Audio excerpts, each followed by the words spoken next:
kami mencoba meluruskan berbagai pertanyaan dan isu-isu yang bersebar di masyarakat dan media. Untuk meluruskan ini, kami akan coba melihat rencana awalnya, karena banyak pertanyaan-pertanyaan.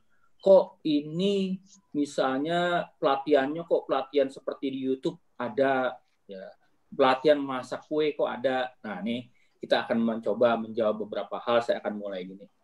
Pertama, kartu prakerja itu tujuannya di awalnya ketika Pak Presiden menyadari bahwasan kualitas SDM kita ini sangat lemah. Dan dia melihat hampir 60% angkatan kerja kita itu adalah SMP ke bawah. Nah, sebenarnya ruang untuk meningkat kualitas SDM sudah dibagi-bagi. Untuk tingkat menengah ada SMP, SMA, untuk tinggi ada perguruan tinggi. Nah, untuk pelatihan ini sebenarnya juga sudah dilakukan oleh pemerintah dengan berbagai balai latihan kerjanya. Hanya dirasakan balai latihan kerja ini sampai saat ini belum dirasakan cukup mampu mengungkit.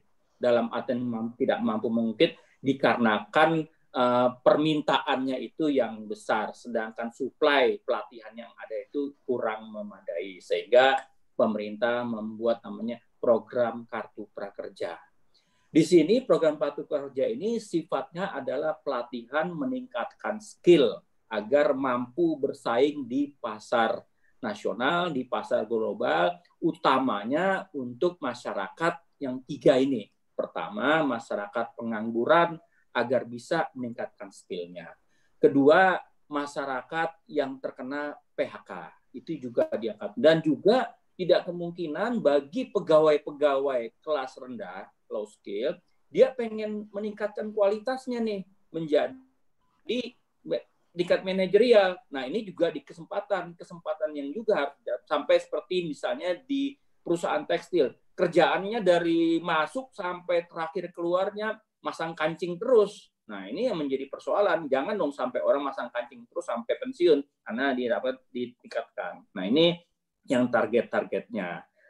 Namun, setelah ada COVID ini, terkait dengan impres Pak Presiden yang tahun 2020, bahwasannya segala program kegiatan pemerintah itu harus direalokasikan, refocusing kepada pelatihan untuk menghadapi pencegahan COVID ini.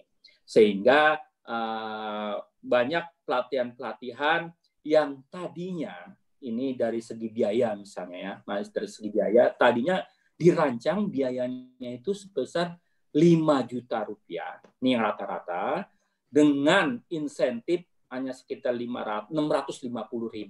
Ini yang jadi artinya pada awalnya fokusnya lebih banyak kepada pelatihan. Nah, terkait dengan arahan Presiden untuk refocusing, maka pelatihannya itu dikurangi dan nilai insentif yang sifatnya social safety net itu lebih diperbanyak, diperbesar. Sehingga pelatihannya itu tetap ada. Nah, ini yang diharapkan dengan pelatihan ada, di samping mendapatkan social safety net, dia juga bisa meningkatkan kualitasnya. Tentunya pertanyaannya, kenapa kok hanya model online saja? Nah, ini terkait dengan PSBB. Dalam awalnya, pelatihan itu dilakukan bisa online, bisa offline, atau kombinasi keduanya. Namun, dalam terkait dengan PSBB ini, pelatihan ini hanya dilakukan secara online. Sehingga banyak pelatihan-pelatihan yang kita rancang cukup bagus, misalnya pelatihan ngelas. Pelatihan ngelas itu tidak bisa online, harus ada kombinasi dengan offline-nya.